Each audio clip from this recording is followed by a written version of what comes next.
Update, Green Mountain Grill, Royal Oak Charcoal Pellets Blend Mix. Let me show you what's going on here.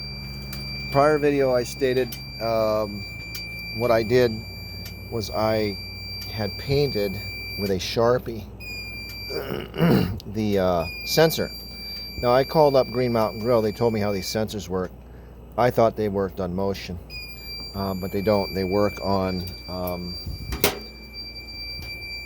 laser that detects darkness. So what I did, because mine was in the prior video with a Sharpie, it was working a little bit better, but it wasn't quite where I wanted it, right? So I took a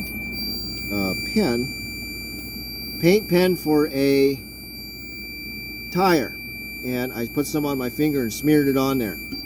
So that actually tells the sensor through the lighter shade that it's being that the hopper's full. Okay, so if you take a look here, solve the problem.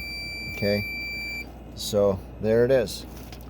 Now of course I didn't put it that thick, right? I just put a little on my finger and smeared it on there, because I still need that sensor to see through that to detect when there's no pellets in the hopper.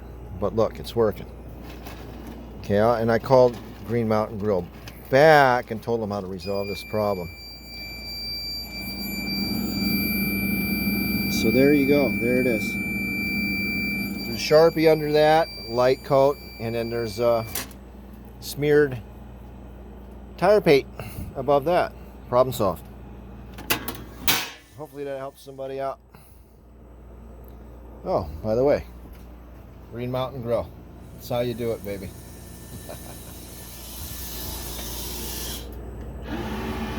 Over now.